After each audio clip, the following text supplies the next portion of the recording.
Hey Tash, how are you doing? Hey, Sina, I'm good, thanks. How are you? I'm very good, thanks. We're recording on a Friday.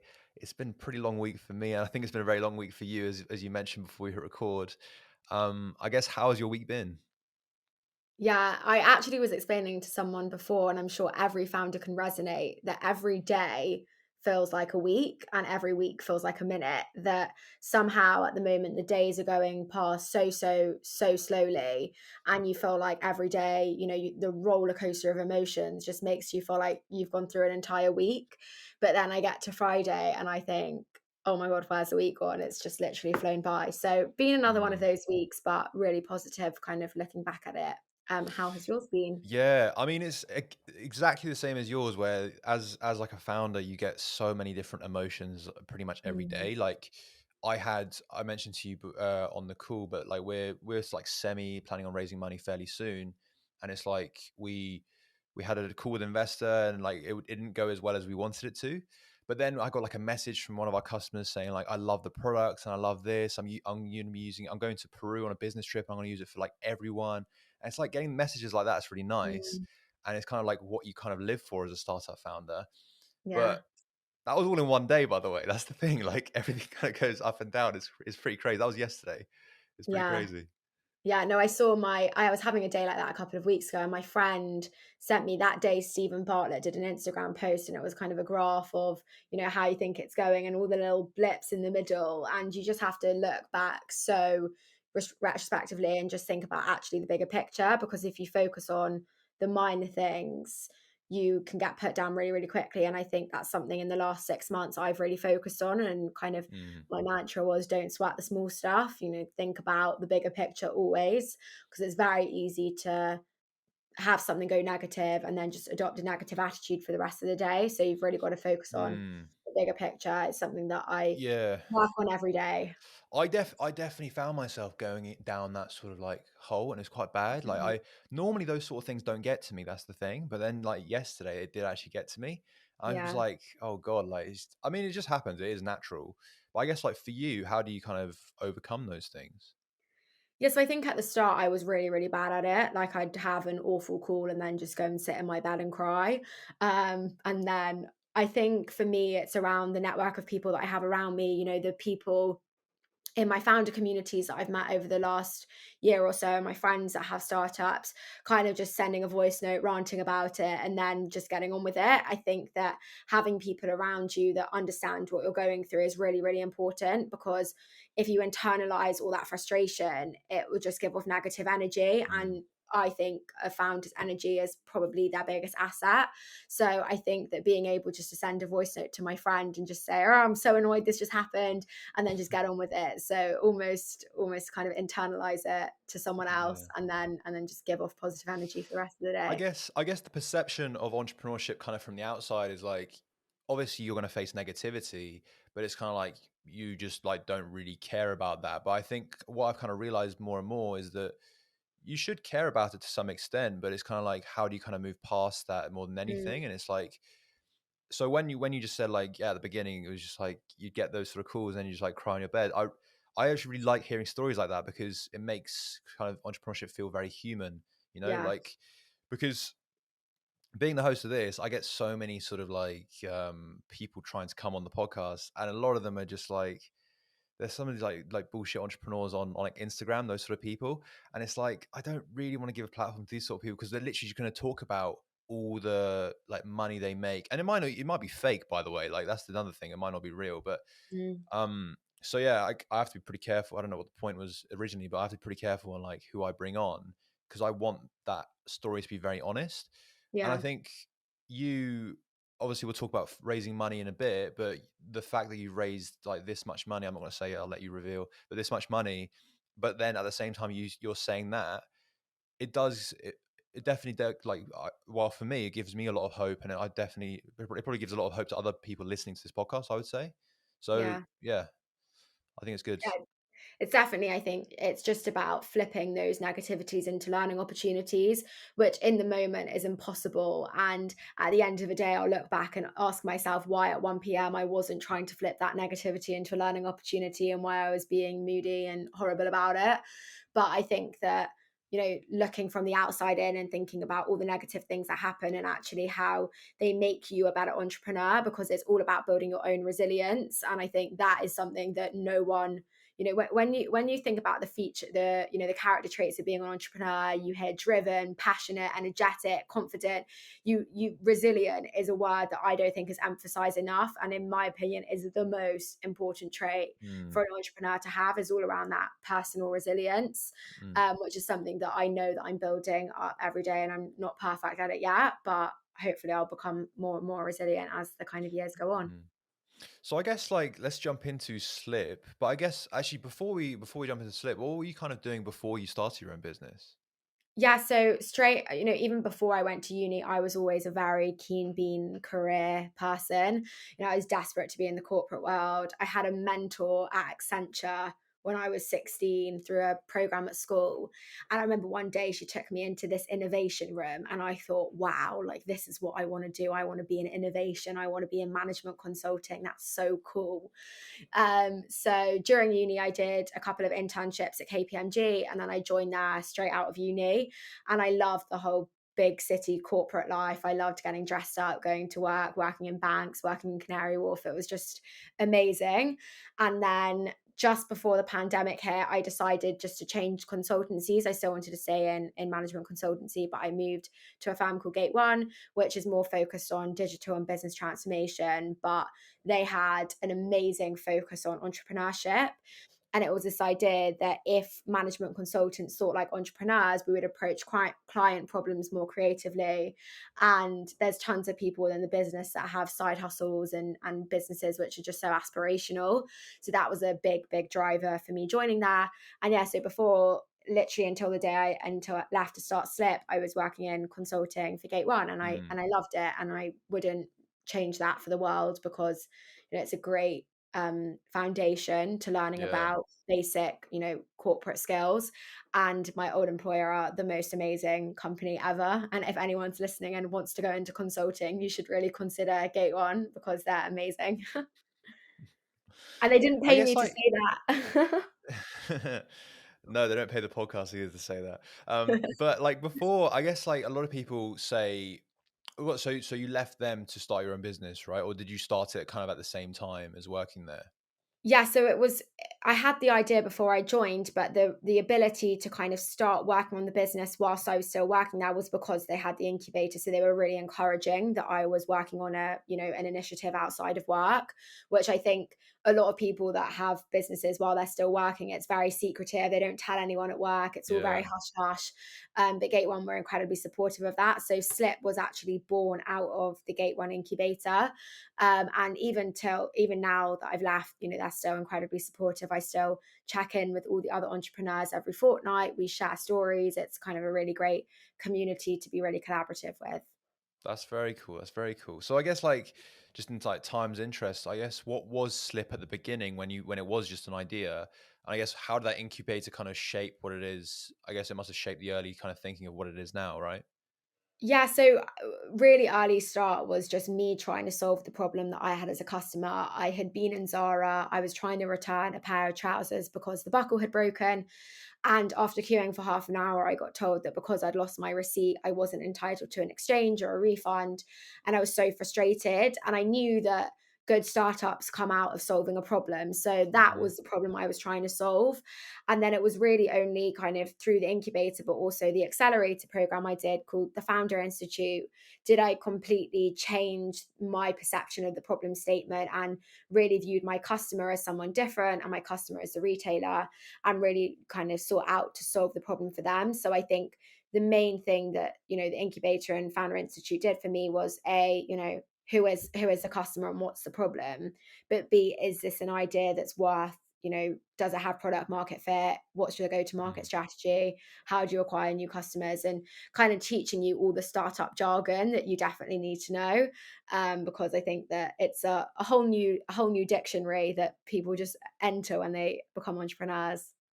Mm, yeah, yeah, for sure. So I guess like what so that the problem with there that Slip's solving is that like how does it work when you don't have a receipt when it comes to returning things?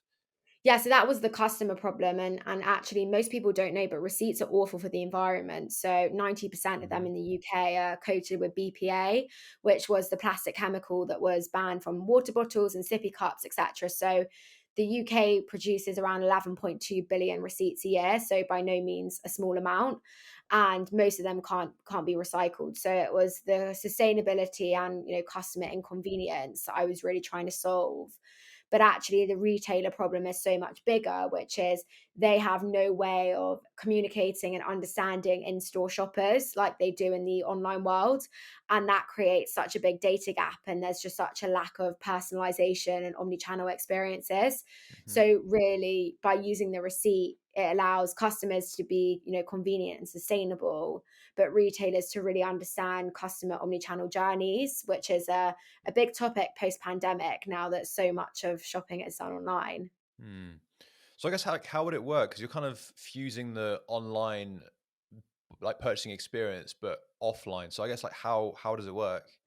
Yeah, so as a customer, you sign up to Slip and then you get given a personalized QR code, which acts as semi like a data passport. And you can put that QR code into your phone wallet. So at the point of a transaction where a receipt would typically be printed or emailed, you present that QR code to the retailer, they scan it, and instantly in real time, you get posted a receipt. So as a Hmm. customer, you can view and manage all of your receipts from everywhere that you shop all in one place, which I think is really important because right now, the customer is trudging through kitchen drawers, shoe boxes, email inboxes. It's kind of all very scattered. And I do think that the Gen Z millennial tech savvy customer does like to have everything in one place. And I don't Hmm. think I'm alone in that one. And then retailers are able to kind of understand a bit more about the demographics of the customer that's coming in, but all anonymized. So it really kind of keeps the data privacy of the customer at the heart. So it's all Yeah. obviously GDPR compliant, and it's all around creating informed experiences through data privacy, which is something that people really, really struggle to do. Mm, that's really interesting. I mean, it makes so much sense because like you don't want to carry around thousands of receipts, right? Especially when it comes to like warranties and guarantees and stuff like that. It makes a lot Yeah. of sense, like, because like why can't you just have all the receipts in one place on like an app? I mean, it makes a lot of sense to me, and even like the online receipts, it can be revolutionized to that extent too. It's not just Sure. offline. Obviously, offline's got a bigger problem to it. Like online, you could probably get away with it, but yeah, I'd say it's surprising that this is the thing when it comes to these sort of problems is that I feel like because it's been happening for so long, people just kind of forget about it. It's kind of like Mm. the norm. So I think Yeah. for you, is the biggest challenge, would you say, trying to inform, like, I guess, shops and also customers on this is kind of a new way of doing things, given they've been doing it for so long? Yeah, I think that's the thing, and I think that that comes where there is a problem, but people can't be bothered to solve it. And an Yeah. example that I always like to use is that no one thought that putting in four-digit PIN numbers was frustrating until contactless came about, and then no one Mm, thought that contactless was frustrating until Apple Pay came about. So by introducing new innovations, you can make existing processes much quicker and more frictionless. And people don't really realize the problem until they have, a better solution. And I think that's the problem is that there hasn't been a better solution offered in this space. So until a customer is in this scenario where they can just scan a QR code and get a mm, receipt without having to spell out their email address to a poor sales assistant that just doesn't care, mhm. you didn't know that taking a paper non-recyclable copy or scanning it and giving out your email address was so frustrating. So I think it's all Yeah. around introducing new technology, and retail's a really, really interesting space because typically they're not the first to change and adopt. But if you Mhm. look at what happened with frictionless stores and checkoutless stores this year, Amazon opened them, and within a couple of months Tesco had, and then Sainsbury's, and then Yeah, Aldi, yeah. because you look at what the big, tech players are doing and you kind of copy it. It's a very kind of copycat industry. Um, so yeah, we're just kind of looking for the pioneers to be the first ones to say this is a new way and this should be the right way to Mm, do digital receipts and customer information. I think that's a big thing when we talk about Slip. We talk about humanizing and mhm. innovating the way we do digital receipts and customer Yeah. information. Before we talk about fundraising, a question I definitely have around this is that it's a fairly interesting sort of business model you're trying to grow because we've talked on this podcast a lot about kind of like marketplaces and stuff like that and how difficult it is to grow them. You essentially are kind of building a two-sided thing where the Yeah. customers and the stores need to have that technology there. So I guess like a fundamental problem for you when it comes to growing is how do you attract both sides at the same time, because you can't have one side without the other because it just doesn't work. Yeah, you hear so many different phrases for the thing that you just said. You hear catch 22, chicken and egg, the Yeah. inevitable problem. That's probably one of my favorite ones. But I think for us, we look at leaders in this space and look at what they did. So Klarna, for example, is huge in e-commerce now. And now it's got to a point where customers expect it to be at checkout. Hmm. But the reason why is because they focus so heavily on B2B acquisition, so it just became something that customers were more regularly seeing at checkout. And now it's at the great point for Klarna where, retailers approach them because they want to offer it because of the customer convenience. Hmm. So we're massively looking at that as well and really focusing on B2B acquisition and partnerships and relationships first, because Yeah. there's no point having customers on it if there's no retailers. And I think that Mm. that's a stronger argument than the other way around, Mm. for now anyway. So we're focusing on kind of retailers, relationships, partnerships, Yeah. and yeah, that's the plan, and that's how we're I approaching the I catch would twenty argue two. is I would argue like because it's a big challenge, not just for you, but for a lot of startups with like a similar sort of business model. But I'd probably argue that Klarna and other sort of online, I guess, plugins, it's fundamentally different to what you guys are doing to a certain degree. Because Yeah. with Klarna, obviously they can plug into stores and stuff like that online because the risk to that store and the cost for that store is like very very minimized because it's online, but the variable cost is like nothing to them. Whereas if they want to have all of this technology in all of their stores in like physically, does that not pose more problems like at all, or do you think it's like not really a problem? Like, from an integration perspective, it obviously is slightly more complicated, but I think that that's where kind of our tech team are quite under control with it, and thinking of the most plug and play way that we can Mm, roll out our solution to as many places as quickly as possible. And I think that's something that we've, bared in mind from the outset, and continue to do throughout our product development. But yeah, I think, it's not, I'm not by no means saying it's the same as Klarna, but I think that it's the same theory around focusing on the retailers first, because mm, customers have to know it exists. You have to drive awareness and education before you drive adoption. And by only it being present in multiple locations will you start doing that. That's my kind mm. of take on it anyway. No, I agree. Like whenever it comes to these sort of business models, you need to attract the group that poses the least risk to them and the Yeah. least sort of amount of cost for them. So like with consumers, like what's the point of them downloading an app like this when they can't use it anywhere? So obviously that's like a yeah. Whereas like for these other stores, it's like the cost for them to do it is fairly small, and any Mm, sort of benefit they get is like so the risk versus reward is like it can be positive, you know. for So sure. I agree with you, and I think like it doesn't just go for people like listening. It doesn't just go for this sort of just for Slip, but it also goes for a lot of different two-sided sort of marketplaces where you need to attract both sides in order to create value for both sides. Um, so yeah, that is very interesting. But I really want to move on to the fundraising because it's a very interesting solution that you guys have, and I'm completely sort of I'm really excited to see it and actually in action.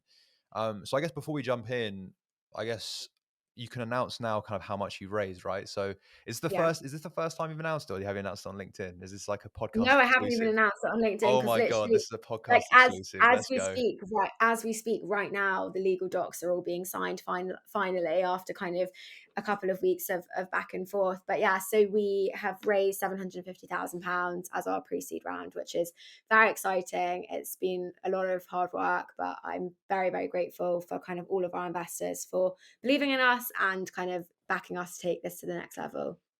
Amazing. The millennial entrepreneur exclusive right there. I guess you raised that level of money, so 750K.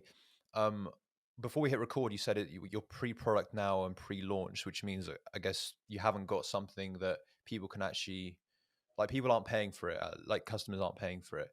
Yeah. These stores. So I guess for people on the like listening, I know their question will be like, how do you raise money when you don't actually have anything like Yeah. that people are paying for? Like, there's no revenue. So like, how do you like? How's that process work? Yeah, so I think taking it back to the first stage, I don't think any founder should raise money unless they have to. I think that bootstrap for as long as you possibly can, because it's much more effective like that. But we got to a place within our business where we had spoken to so many customers and so many retailers and validated that this is something that the industry wants, and from both perspectives. And I think that only at that point, when we, started to build tech in house and realize that the technology solution that we're building has to be a specific level of robust and secure because you're managing customer data, which means that you need funds to build it, which means that you need to fundraise. So we kind of set out with this target of 750, and I never wanted it to exceed, and I would have taken a bit less, to be fair. But the idea of what we were doing was to kind of get enough funds to build the product, but not just build it, to then launch it into the market and prove that it's a product that people want, it's a product that people are liking, to then value raising again. Now, we had tons of advice, go and raise a pre-seed and 150K SEIS, build something and then raise again. But the challenge is that we would build it, but we wouldn't have the money to launch it. And then you'd almost be in the Mm, same position trying to justify a higher valuation. So we kind of took the attitude of, let's try and raise this money. I sat down, I made like a fundraising strategy, and I just spoke to everyone and anyone I physically could about it.